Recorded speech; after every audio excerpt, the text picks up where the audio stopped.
Jadi saya itu melihat beberapa konten video Bahar itu, kalau saya melihat itu yang marah-marah kemarin itu kayaknya mentalnya kena itu.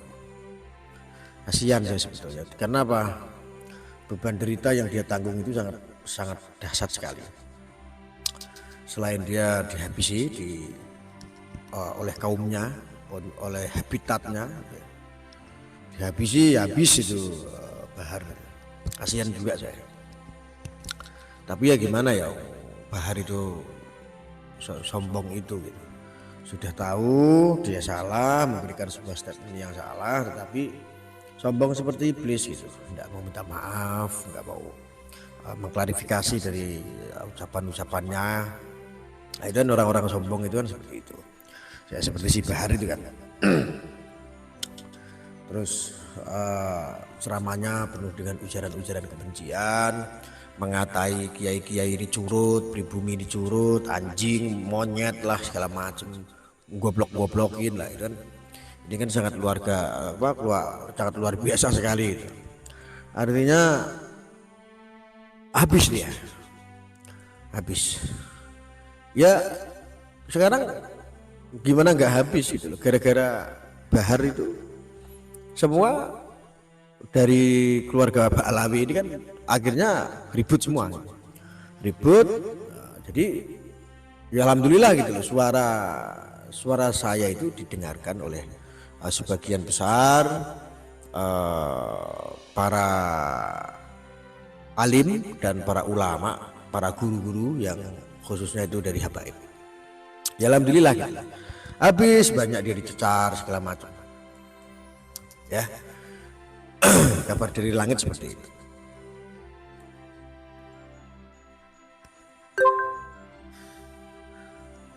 Ya karena ulahnya sendiri. Terus terakhir saya lihat kemarin itu memang karena dia udah dicecar ke sana kemari, disalahin ke sana kemari kan. Akhirnya psikisnya itu kena ya, mentalnya kena. Makanya dia marah-marah lagi, nantang-nantang katanya, "Hei, ada kalau tidak salah itu videonya itu, cuman kalau saya tampilkan di sini nanti kena monetis, kena pelanggaran, pelanggaran oleh channel ya, jadi nggak perlu saya inilah. Tapi di situ sudah jelas mentalnya kena, makanya dia marah-marah, setiap orang ditantang. Jadi ini kan baperan gitu. Ada seorang habib, ada seorang penceramah, ada seorang ulama, baper ya. Baper, mentalnya kena, akhirnya marah-marah, dia nantang-nantang gitu. Nantang-nantang. Mau dihabisin lah, segala macem lah. Ini kan jadi dasarnya cangkem lecek gitu. Nah kalau dasarnya udah mulutnya udah mulut lecek ya kayak begitu gitu.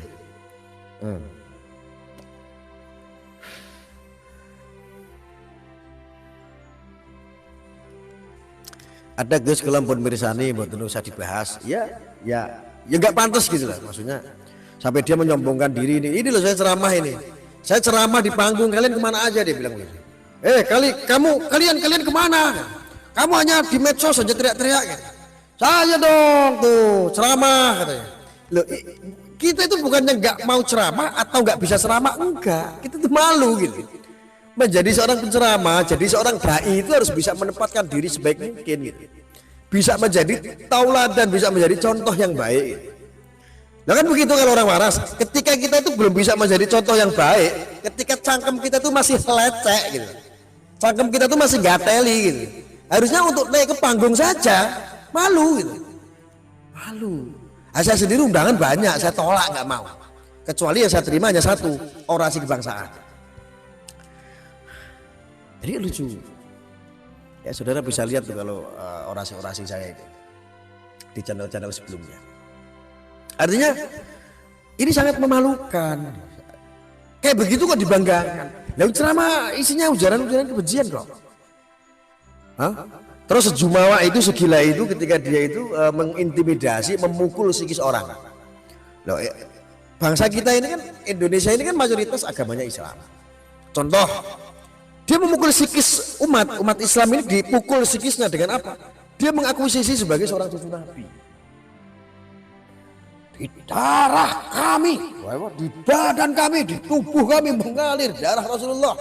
Saya adalah cucu Nabi ke-29. ke 35, ke 37, ke 30. Ah, wis. Nggak tahunya dia klarifikasi baru bangun tidur.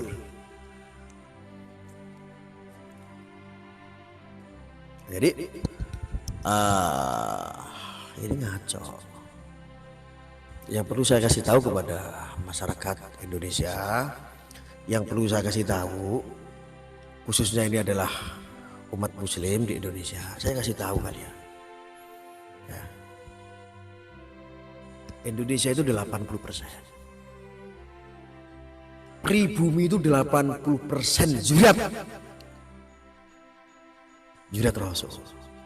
Termasuk Anda yang komentar-komentar di sini, sebetulnya pun zuriat. Saya yakin banyak sekali yang bersanad dan bernasab. Cuman kan memang pribumi itu di luar keraton, kerajaan, kesultanan itu memang tidak ada pencatatan. Tetapi apakah terus lantas kita itu orang-orang pribumi itu dianggap seperti sampah oleh orang-orang yang selama ini mengaku sebagai cucu Nabi?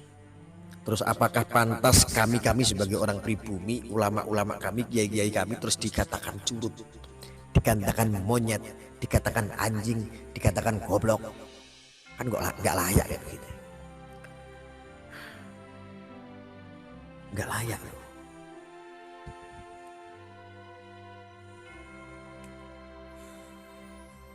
Wah, Habib itu yang bejat banyak.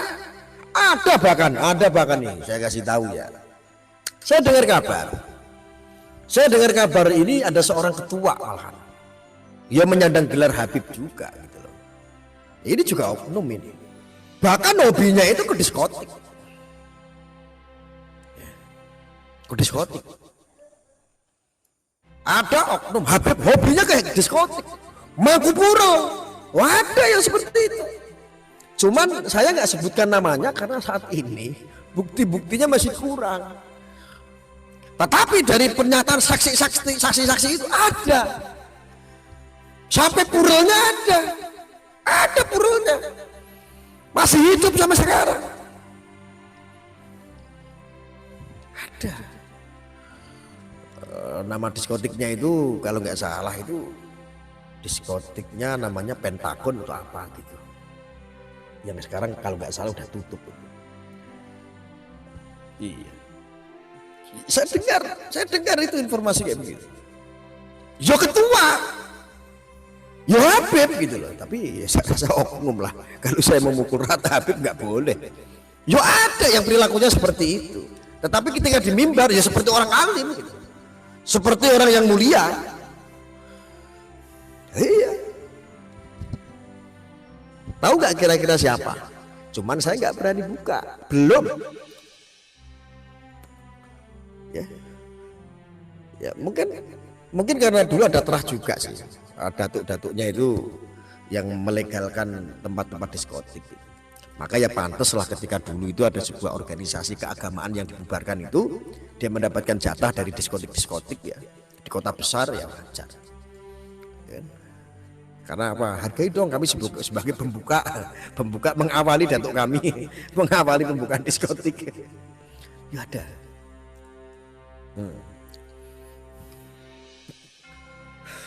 Memang mereka para habaib orang mulia. Oh ya, secara stigma memang mulia. Dan memang banyak habaib di Indonesia itu ya kita nggak memunafikan, memang sangat luar biasa. Dedikasinya seperti Maulana Habib Lutfi bin Ali bin Yahya, ada Habib banyak sekali, ada Habib Syekh, ada Habib Tuban, Habib Husain, kan? Habib Umar Muntohar, ada banyak lah Habib ini. Tapi ada gitu loh.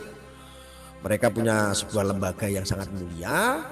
Mereka juga menyandang sebagai ketua, tetapi hobinya itu ke diskotik, mangkupuro. Ada. Cuman saya mau buka, menyebutin takut saya salah, nggak boleh. Tetapi ketahuilah. Ini kebangkitan tasawuf.